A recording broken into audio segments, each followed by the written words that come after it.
things come up such as Mindy Grossman, risk taker, democratizing wellness, wanting WW to be everyone's partner in health, WW being a health and wellness company, and WW really trying to solve the paradox of health. You've run a lot of other companies, and I know we've talked about it, the brands, Nike, Ralph Lauren. You've been involved in HSN, of course. You've been at WW for about 17 months now, Yeah, running the 16 shop. months. What's different about this brand and trying to make some changes, a lot of changes, versus kind of what you've done before? You know, on one hand, there are a lot of similarities to transformation, particularly of a legacy brand that has had such meaning to people for so many years. And this idea of moving forward, but retaining the beauty of that legacy and what the brands stand for. So there's similarities. The difference is that this is not an exercise in only a financial return on impact, although that is critical. The reality is if we accomplish what we believe we want to accomplish and what has to be accomplished, the return on human equity will be so powerful that it becomes not just the fact that we've got permission to be more in people's lives, we feel we have a responsibility to do what it is we're trying to do. And it goes back to the comment you made about solving the paradox. And it really heightened to me. I was in Italy at the Global Wellness Summit, and they presented the white paper on how the global wellness economy has gone from 3.7 trillion to 4.2 trillion, and everybody was clapping. But the reality is there's not a single marker anywhere in the world that shows we're getting healthier. And if we do not do something, for example, today's millennial will be the most obese generation in history, and today's 2-year-old has a better chance of not being healthy than being healthy. And then if you look at the gap in underserved communities, it's that much more dramatic. So as a culture and as an organization, you know, this evolution for us of not abdicating our position as the best healthy eating and weight loss program on the planet, because that's really important, but really giving people much more of an ecosystem to help them sustainably lead better lives and change that trajectory. And we're going to get into that because you've got this platform, right, that has, it's multifaceted, and I know it's rolling out big time in 2019. I want to go back to, though, Googling you some more. The word purpose comes up a lot with Mindy, that every corporate decision is put through a purpose filter, and that people crave purpose. So this underlines everything that you do, it seems. Well, I think does it? Not only does it underline everything we do, I think any brand today that does not truly believe that there has to be a purpose at their core and it has to be relevant for your brand, I think is going to have a challenge having long-term sustainable success, because you want to attract talent. You want to retain talent.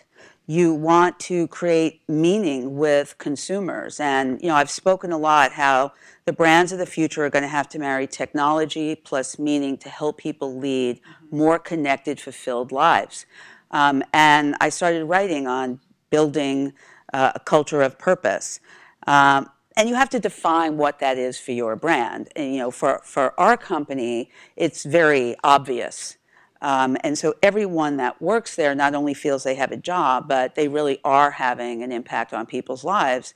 And it really makes a very big difference, especially at our underlying, you know, base. We're a technology platform company, and we're in the same fight for talent that everybody else is. And that factor and that purpose factor, and even especially moving forward, is going to be very important.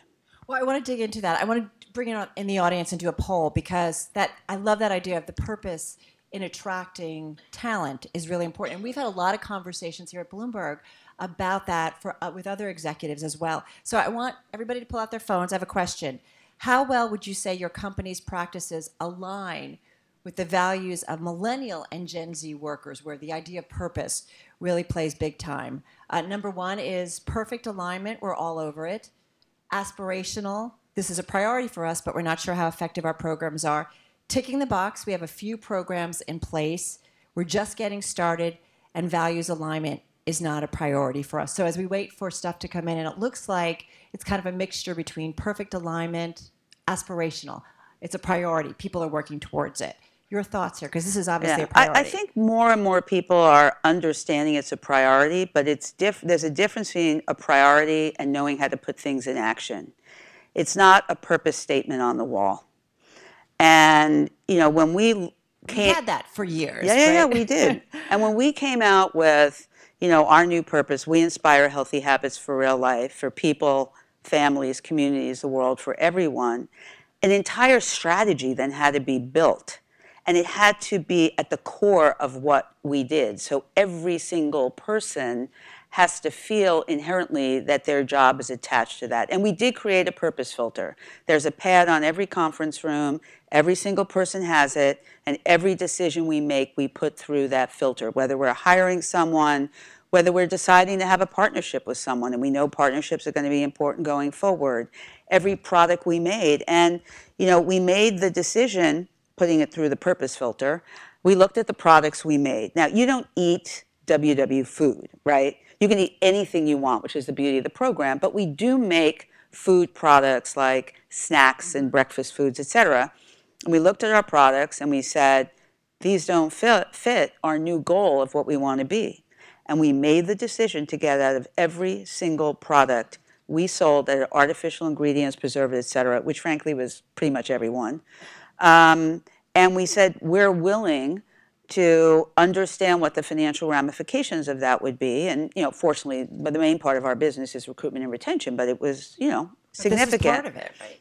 But the team did an incredible job. And in January, every single product sold through our direct channels. And then on February 4th, our first full store, branded store opens on Amazon. It's 100% new products, new formulations, new packaging that represent what the brand is. But if we didn't have that purpose filter and we hadn't really believed in our purpose, somebody could have not made that decision. And in today's world, you have to make a choice. You have to make a choice. So, you talk about partnerships, and you really have done partnerships throughout your career with different companies. What about that purpose filter applying to partnerships? It's really important. Yeah. So the first thing we really look at is, how can 1 + 1 = 3, right? Because any partnership that's stilted on one end or the other is never going to be a great partnership. Number 2, are they aligned with our values? Number 3, do they have the same goal and intent? And when I say goal and intent, if we partner, do they also want to share in the desire to inspire people to get healthier? And is it real and at the core? And are we adding value to one another? And I've always said the best partnerships is when you negotiate and you finish whatever agreement you have and you put it in a drawer and both parties do 10 times as much because they believe in what they're doing. And those truly are the best partnerships. And we have some very unique partnerships. We have a partnership with MSC Cruises, as the largest cruise line out of Europe, the WW Cruise. We just had sold out 1,000 people, week of wellness on the sea. We're adding a cruise to Cuba next year. We're doing a cruise out of Europe. They have invested not just in our partnership, but in having our freestyle program and healthy living across their entire ship, even if we're only 1,000 people out of 5,000 people. We just launched the first WW Freestyle Cafe at the Barclays Center, Healthy Mediterranean, and we have a food choice at every other venue in the arena because they want to bring healthy choices. Been a great partner, and there's many examples of that, and that's the prism we're looking at. The same with technology. Our partnership with Headspace, our partnership with Aptiv. We have a benefit to them because we have this incredible subscriber base that's going to be exposed, and we're creating value for our members by giving them great assets to surround them with this ecosystem of health. But at the end of the day, you really have to think about the longer term. Meaning what? People sometimes used to think of partnerships as how many dollars can I get or how can I use this in the short term. But I think you have to enter into things in a different way and be very stringent on who you want to affiliate your brand with, Right. particularly in today's environment. I'm curious too, because I know last year when we talked, I think at the end I was like, what are the things that are on your mind? You talked about talent acquisition. And I know you are increasingly becoming a technology company and competing for those software engineers that everybody else wants. So tell me a little bit about that. That's still number one on your mind? Absolutely. Yeah. So what we've done over the course of the last year, first of all, table stakes is that there has to be exciting, interesting technology that people are working on, right? And we're doing so many new things, and our brand has a different element of relevancy today. But we're really getting out there, and we are a technology platform experience company with this human-centric overlay. Last week, we just opened our new offices in San Francisco, and we're making sure our environment and, we're attracting talent, and we have room to double our staff out there. And so we did a big event out there, and we'll continue to do that. We've done a lot of work around us as an employer brand to get people to understand who we are today and recruiting on college campuses. But I would say the real important thing is culture and purpose married to exciting technology, because it's a war for talent in these areas. Right. But we're doing exciting things around everything from data to AI to the utilization of technology, and that's how the word of mouth is attracting. And then I'd say lastly, diversity. We have an unusually diverse technology and product team, and that attracts talent. They want to see where they're coming into, what the group looks like. Exactly. It's interesting. I want to stay with technology for a moment because I know this is really important to you. You're reading a book, which I started looking into, and the title is Everybody Lies, Big Data, New Data, What the Internet Can Tell Us About Who We Really Are. It's fascinating. It's a data scientist who looked into Seth Stevens-Davidowitz. Anonymous Google searches. It's fascinating, the biasness and things that come across. Why are you reading it? It's disturbing and provocative at the same time. But, we're all in a world that we've started using this word data.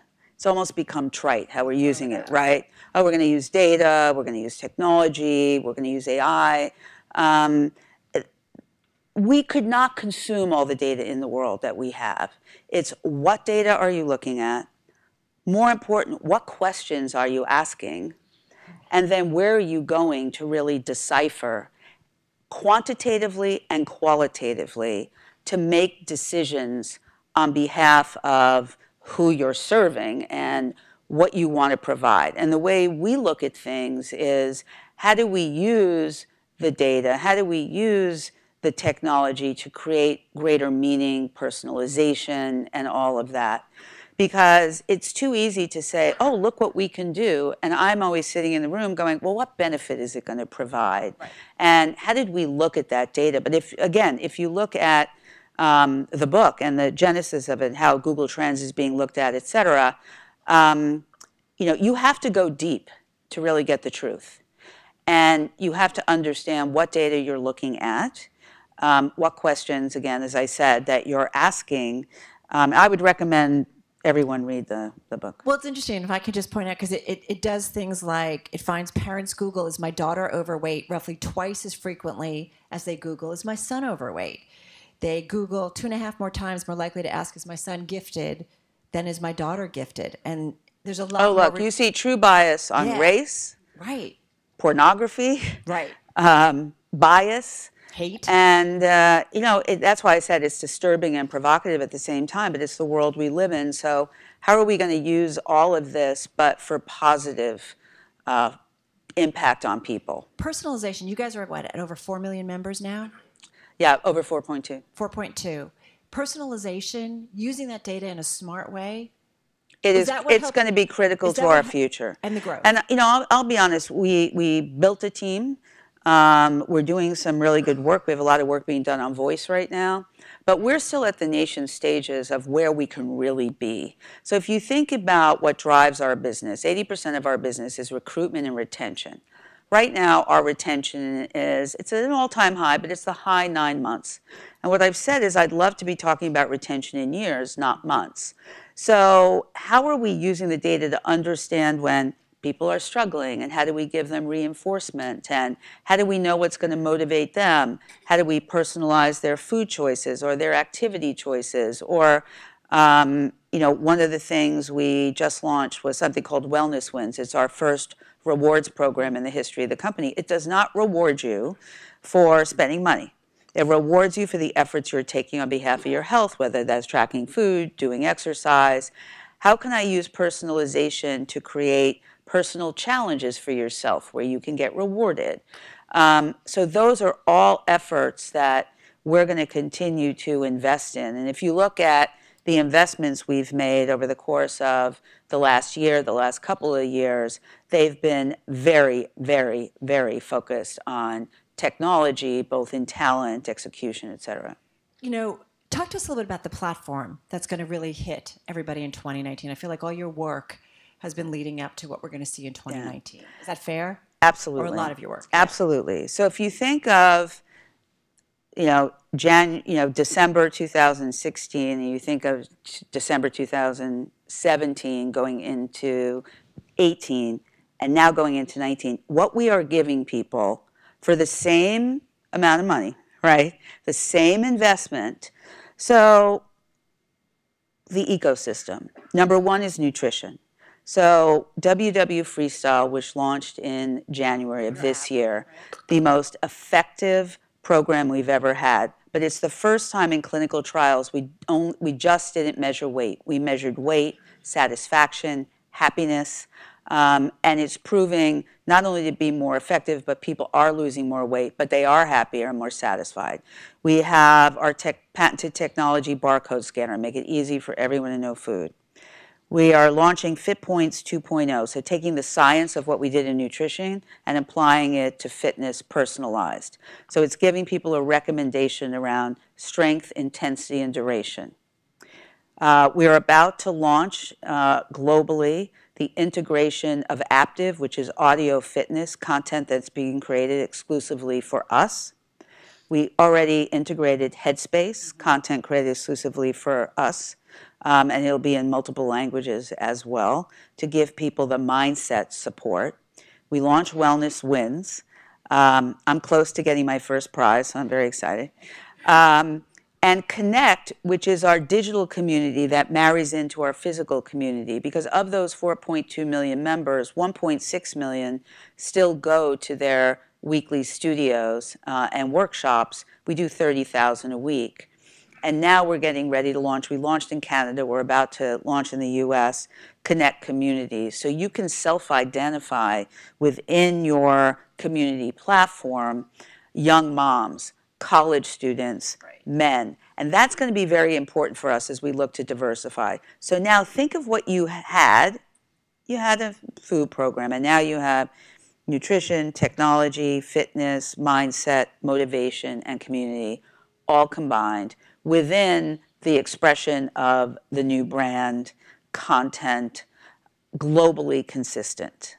I've heard you say that maybe you want to go to Amazon for shopping, Netflix for viewing, but you guys want to be the platform. Spotify for music and us for health and wellness. For health and wellness.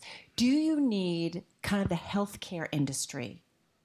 So I'm glad you said that. Jump in on that, because I know you guys have been looking at it. So we believe that is definitively both, let's call it healthcare as well as employer. So we currently have a health solutions business, but just like we've spent a lot of time relaunching our consumer business, we will be relaunching that business in the first quarter of 2019 to really provide the same ecosystem of support, but with a dashboard that really can help those businesses measure efficacy of healthcare costs, absenteeism, productivity, satisfaction. And we think, and when we laid out our goals through the end of 2020, we said that here's what's going to happen in 2018. We'll start the relaunch in 2019 of our B2B and health solutions business, provider, et cetera. We've also been doing a lot of work around the emerging markets. So we don't really currently play in Latin America and Asia, with the exception of very small business in Brazil. We think it's an opportunity, but priority one was relaunch the brand in the markets we're in and have that trajectory, and then enter new markets. And those were really the components. And then the last component was expand our products. So healthy kitchen, wellness, travel and hospitality, and wellness tech. So 2019, I'm watching the clock here. We have a minute left. I could sit here for an hour and talk with you. But I'm just curious. So big launch for the company. It's going to be a big year, right? It's going to be a big year. You've got a marketing campaign, I understand, coming out with Oprah. Yeah, it's actually our most comprehensive global brand campaign that we've ever done in the history of the company. Oprah has been a great partner as we've been developing the strategies around the brand relaunch and the campaigns. We have 2 new influencers that we'll be announcing. You can announce you. No, I want to keep you in suspense. I have a lot of people making great guesses. Or you could tell us the UK one. That They're really not listening. represent health and wellness out of the UK and out of the US.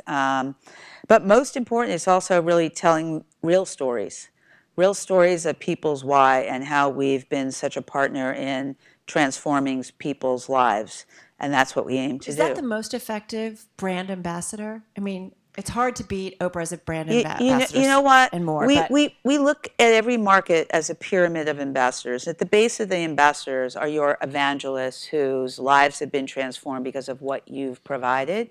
Then there's micro-influencers. So that could be chefs in a particular category. It could be great body positivity bloggers. I mean, we're one of the biggest proponents of body positivity. What does healthy mean to you? And then, yeah, there's what we call celebrity. But just like our partners, we put that through our purpose filter.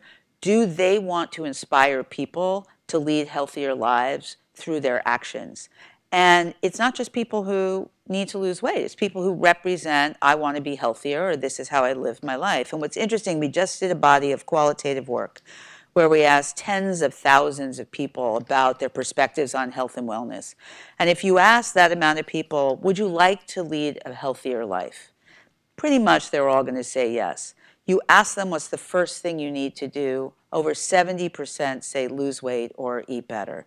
So we know that we're not going to give up our science of so many years of bringing the best program on the planet, but we know people need more to have it be sustainable. And we know that people want inspiration, not just information, and that's what we're trying to give them.